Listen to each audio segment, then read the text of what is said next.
So welcome back, guys. We're in the D Horizons tribe now, and Sean Stevenson, as promised in the public interview, is going to be sharing his top 5 tips on confidence and self-esteem. So I'll really pass it over to you, Sean. What is number one, and any other intro you care to give as well? Fire away. Sure. Well, your self-esteem is your self-worth and your ability to feel like you deserve a good quality life and that you deserve to be treated well and that you deserve to have your dreams come true. And your confidence is the energy that you exude for yourself and others to make sure that that all happens, that you are maintaining an incredible self-esteem and that you know you have the abilities and the talents and the pursuits and the energy to achieve all of that. So I'm constantly working to develop my confidence and my self-esteem. And what I'm going to give you today are some of the top 5 tips that I personally use. This isn't just something I recommend. This is what I have done to develop my self-esteem and my confidence. First and foremost, if you want more confidence, you must take more acts of courage. So, more confidence, more acts of courage. And that means you need to do things that scare you. Because when you are scared, you are out of your comfort zone. And when you're out of your comfort zone, it doesn't even matter what happens, how the outcome turns out. It's that you gain those points in confidence just by the fact that you did it. I had never traveled on an airplane by myself. I'd always travel with a physical needs attendant or my wife or my family members or friends. And one day I said, that's it. I got to do this. It scares me. So I went to the airport by myself and I got on the plane and I had other complete strangers lift me and fold up my wheelchair and I traveled all on my own. And, was I scared? Absolutely. Most people might think that that's not that big of a deal, but when you have a lifelong disability and people are always with you to take care of you, it's very nerve-wracking. However, when I was completed with it, I felt a tremendous surge in confidence because I did something that scared me. When you take acts of courage, you gain points in confidence. Well, So if I could bow to you, I would bow. So if I could bow without my titanium rods in my back, I would bow to you, because flying is horrendous when you have the wheelchair at the best of times. But the fact that you did that totally on your own is really, really, as you say, courageous and impressive. Thank you. Well, I got to say, I only did it once because it was such a pain in the butt that I said, all right, I know I can do this. I did it. If I ever had to do it again, I could do it. But not something I wanted to do again. But that doesn't, what matters is that you did something that scared you. Have you got any examples? So someone maybe has never flown or wouldn't want to or can't. Are there other examples? Yeah, there's a lot of others. It's anything that makes your heart pound that if you did it, you would feel really proud of yourself. So like for some people, it could be just going up to somebody they're attracted to and asking them out on a date. Yeah. For some people, it could be asking for a raise. For some people, it could be getting on stage and giving a speech, doing stand-up comedy, trying out karaoke, singing in public, whatever it may be. Anything that makes your heart pound and you think, oh my God, how could I do that? It could be as big as, starting a family. Like some people are like, oh, wow, do I really want to have children? It would scare me to have kids. But then they have the kids and, it's not easy, but they feel like, wow, I made effort on something that really was holding me back because of my own internal view of it. Yeah. No, that's cool. Thank you for that. Yeah. So the next one is stay in control of your focus, because you don't get to control much in life. You don't get to control the weather, other people, the economy, your lover. You don't get to control others. So you have to control what you're focusing on. And I have a little acronym that I use that helps me control my focus. I say, I'd rather be in the gap than the Fed. And the gap is focusing on my goals. What do I want? My appreciations. What do I have? And my preferences. What do I like? When you're focused on what you want, have, and like, you're you're going to be in a better disposition emotionally. Whereas the Fed is focused on your fears. That's what you don't want. Your envies, which is what you don't have. And your dislikes is what you don't like, or your complaints. So when people come to see me, I've been a therapist now for 18 years, and they say to me, well, Sean, I'm miserable. And I'm like, well, I'm guessing I know why. And they're like, why? I'm like, you're focused on what you don't want, what you don't have, and what you don't like. And inevitably, I'm right. And so you have to control your focus. Focus on what you do want, what you do have, what you do like. And So it might sound trivial, but it's really powerful. so as goals, appreciation, and preferences was gap. And what Yep. was FED again? Fears, envies, and dislikes. Cool. So take notes on that, guys watching. That's a good one to consider at all times. Nice one. Thank you. Yeah.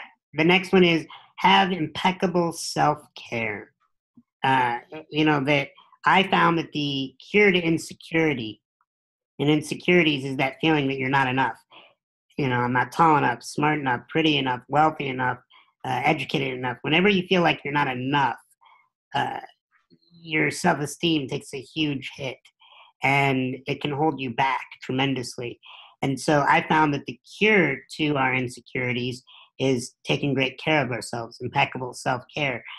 And I'm a real nerd about this. I have graph paper, and I have mapped out on the graph paper all the days of the month, and then all of my self-care activities, things like hydrating, getting good sleep, exercising, spending time in nature, reading good books, spending time with my friends, all these different activities that in and of themselves are not that big of a deal. But when you do lots of them in a day, your insecurities remain dormant. You don't question your abilities. You don't have that mean, nasty voice that comes up and says, you'll never make it. You suck. You make a lot of mistakes. You're never gonna be able to achieve that goal that you think you can have. Whatever it may be, when you're taking great care of yourself, that voice becomes muffled and eventually is silenced in your day. But it's a daily process. I've never found anything that works better than self-care. So I have that list. It's in graph paper. I call it my When Life Works list. And I'm very gamified. I love to check boxes off and say, yep, I got the right amount of water today. I stay hydrated. Yep, I did my exercises today. Yep, I went out and listened to my meditation audios, whatever it may be. And the more things on my self-care list that get checked off at the end of the day, the better I felt that day. And so to have incredible self-esteem and feel confident, you have to have impeccable self-care. And there's a lot of science behind that as well, isn't there? If you look at the meditation example of years ago, decades ago, it was always, the word Vishen always uses woo-woo, that, and something's not provable, it's a bit woo-woo. But they're now proving that the benefits of all the things you've mentioned are so powerful on a physiological and biological level as well. So yeah, I think that definitely sounds very, very important. The next one I have is you need to connect to your life purpose. So, like, why were you born? And ask yourself that question every day. Why was I born? And you need to find that answer. My mentor asked me that years ago, and the answer was to rid this world of insecurity, to teach people the tools that I'm sharing with you today. And there's a lot of suffering on this planet. A lot of suffering that doesn't need to exist. There's going to be certain pain that's inevitable on this planet. However, there's a lot of suffering that's not inevitable that could be avoided. And connecting to your life purpose will give you rocket fuel to get you out of bed. Because I got to say, there are days, today even was one of them where I didn't sleep well the night before. And I woke up and I was kind of feeling like, I want to spend a few more hours in bed. But then I realized, no, I have interviews, I have meetings, I have appointments, and I'm here to rid the world of insecurity. I'm not here to just live a life for Sean. I'm here to live a life that helps the human race. So it got me out of bed. It got me to shift my focus, got me dressed. It got me excited to be on this interview. And here I am. But it took connecting to my life purpose to give me the rocket fuel to get past my own woes and worries and troubles. And do you think purpose connects to having sort of kind of serving of a greater purpose and other people? Do you think the word serving sort of rings true with purpose? Sure, sure. When you're on your purpose, you're serving humanity. Yeah. Yeah. And some people's purpose is to make beautiful music for us to listen to. Some people's purpose is to make the most amazing grilled cheese. Whatever it is, that your purpose should inspire you. It doesn't need to inspire anybody else. Mm. It needs to get you out of bed. It needs to give you a reason to live.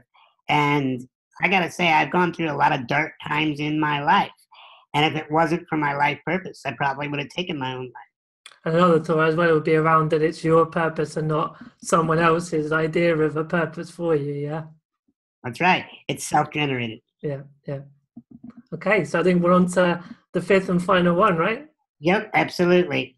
Only associate with empowering environments. Mm-hmm. Only associate with empowering environments. And an environment can mean people. It can mean a place that you go to, and the things that you're studying and surrounding yourself with. So when you're in the environment, you become the environment. And I've seen this so often that when somebody is trying to do all those other tips that I've given so far, but they don't shift their environment, they're around negative people. They're around people that tell them that they can't. They're around people that beat them up emotionally or even physically. It doesn't matter how great of an internal world you take care of. If you keep putting yourself into an external environment that is limiting you or hurting you or degrading you, it's going to wear on you and you're going to break. And this is why you only want to associate with empowering environments. Only hang around with people that build you up. Only go to places where you feel inspired to be there. Only bathe yourself in information that lifts you up. This is why I don't hang out with negative people. I've cut out friends and family who were negative.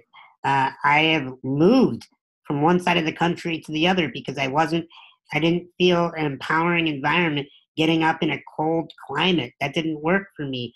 I needed to be able to see the sun most days. I needed to be able to feel the warmth on my skin. That empowered me. So I moved physical locations. And the same thing, I turn off the news. I don't consume any news. Yeah, yeah. And I've been told by people, "Oh, you're being rose-colored glasses, and you're sticking your head in the sand." And I'm like, no. I don't get to avoid what's happening in the world. I hear about it. People inevitably tell me that bad things eventually come across your eyes and ears. There's no need to become inundated by all the media outlets that want to scare you. I just refuse to do that. And so I bathe myself in empowering books, empowering people, empowering places.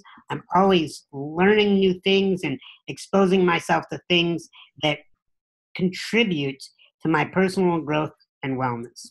Here. I totally agree with that. The thing about news is so true as well, that when you look at the things on the news make you feel like danger is everywhere. That makes us get stressed. We produce cortisol. We get ill. We have autoimmunology. Diseases are rife and depression is rife. And actually, it's a safer world in many, many ways than it ever has been. And there's science that backs it up as well. So that tip about the news is one I've adopted certainly the last year or two. And I don't feel any less knowledgeable or fulfilled as a result of not reading about another shooting or a rape case or something like that, Yeah, like I said, you don't need to be inundated, but you will eventually hear this. Of course, yeah. You'll hear about it on your Facebook feed, from your friends.